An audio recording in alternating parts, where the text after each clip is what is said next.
everyone. Hello and welcome everyone. My name is Priya Chandran, your host for today's episode of Scroll Less, Live More. Let me ask you a question. Have you ever scrolled endlessly at night, telling yourself just 5 more minutes, and then suddenly it's 2 a.m.? You are not alone. Today we are diving into something that quietly eats into our time, our pace, and sometimes our happiness. So today our podcast topic is why we should limit screen time on social media. Now let's invite our guest for today's conversation.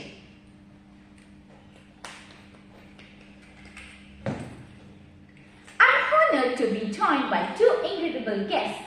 First, we have Ms. Vilashini, a clinical psychologist who works closely with individuals struggling with emotional well-being.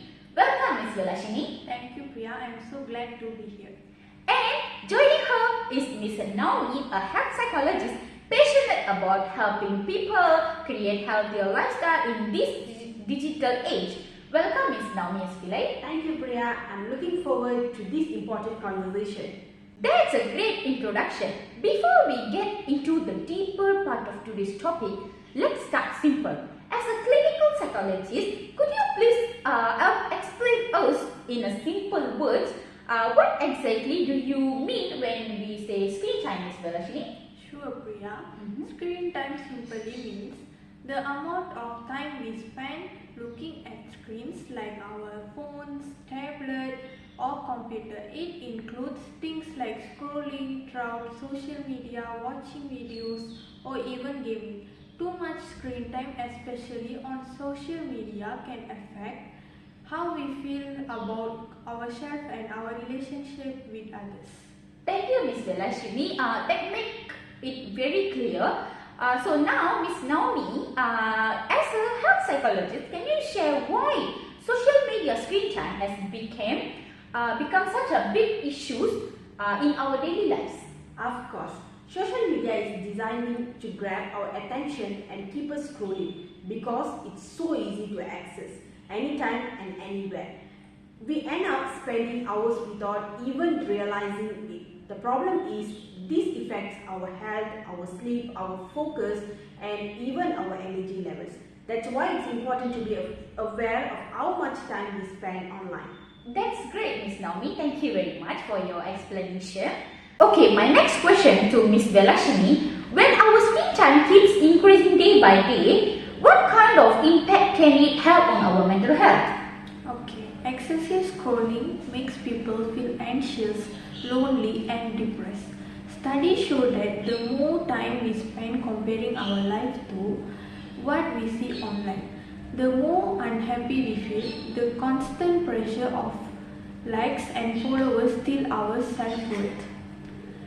Just ask yourself, when was the last time you felt truly happy after hours on social media? This cause is addiction to the screen time. Social media is designed to hook us, endless notification, short videos, and never-ending feeds. It doesn't just waste our time, it drains our emotion energy. We lose sleep, we lose real human being connection, and we lose peace of mind. The solution is limiting screen time using us by putting limits like turning off phones before bed, setting daily usage goals, or even having no phone hours. We protect our mental health. We can sleep better, focus better, and feel happier in real life. When we control the screen instead of the screen controlling us, we give ourselves the chance to grow healthier and stronger. Thank you, Ms. Velashini, for sharing that. Now, Ms. Naomi, I would like to ask you this. Okay, how does spending too much screen time, especially during the night, affect our sleep and focus? Okay, picture this. It's midnight and you are lying in bed. You know you should sleep, but your phone screen glows in the dark. One video turns into 5, one scroll becomes 100. The minutes slip away until suddenly it's 2 a.m. The next morning, you drag yourself to school or work. Your body is awake, but your mind is foggy. You struggle to pay attention, your energy is gone, and even small tasks feel impossible. Yeah, I got faced it before. Yeah, so this isn't just one bad night for many of us.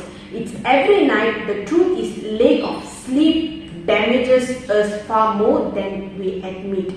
It weakens our memory, lowers our grades, strains our mental health, and over time, it's increased the risk of serious health problems like heart disease and depression. And it's not only about sleep, even during the day, every ting of a notification steals our focus. Exactly. Our brains jump from one thing to another, never finding peace. We are constantly connected, but at the same time constantly directed. Now think about what this means for our well-being. The sustainable development goal of good health and well-being. It's not just about hospitals or medicines. It's about the daily choices that protect our health. If we continue to sacrifice sleep and focus for endless scrolling, we are trading away our health for nothing more than fleeting entertainment. Limiting our screen time isn't just about discipline, it's about protecting our future because a tired, unfocused generation. Okay, we have explored how screen time affects our mental health, our sleep, and even our ability to focus. But the good news is we can take back control, and it doesn't have to be a big, overwhelming change. It can start small, like putting the phone aside during dinner, enjoying a walk without checking your mobile notification, or simply switching off your phone before bedtime. So, one last question I want to ask with Miss Naomi. Can you give any real life example, maybe anything from your clients or maybe any past studies? Can you kindly share with us? Yeah, sure, Priya. This is one of the examples which I studied last week, can be related to our topic also. In 2018, the government of South Korea, a country known for being one of the most digital connected in the world, launched a national policy to reduce screen time among children and teenagers. Why? Because studies that showed that excessive social media and smartphone use was directly linked to the rising cases of depression, anxiety, and poor academic performance. The policy includes limits on late night gaming, digital detox program in schools, and even counseling for students who were struggling to control their phone use. These real-world actions show that screen time is not just a personal problem, it's a public health issue serious enough for government to step in. In a nation as advanced and technical savvy as South Korea recognizes the dangers of too much screen time, then surely we should recognize it is our own life as well. Yeah, that's great. Yeah. Okay, I want to add something here. As the conclusion, too much screen time is hurting us. It affects our mental health, steals our sleep and focus, and takes our control. The question is simple. Will you let the screen control you, or will you take back control for the sake of your health and well-being? Oh, if it comes to me means I will take back control for sure. So how about Miss Naomi? Yes, of course. Yeah, it's like looks very like great conversation between three of us. So okay guys, remember social media and screens are tools. They are not meant to control our lives. When we set healthy boundaries, what we gain back is priceless, better rest, clear focus, and more importantly, peace of mind. So, to everyone listening, maybe tonight try to putting your phone away a little earlier. Spend that extra time with your family, your thoughts, or simply with yourself, because those are the moments that truly matter. Thank you very much, Miss Velashini and Miss Naomi, for sharing your wisdom today. And thank you, my dear listeners, for joining us on Unplugged Minds. Until next time, remember, live more fully and let the screen wait for you, not the other way around. Thank you very much. Thank you. அப்படி பேசிடுங்க அப்புறம் அதை play பண்ணிடுவேன் கடைசியா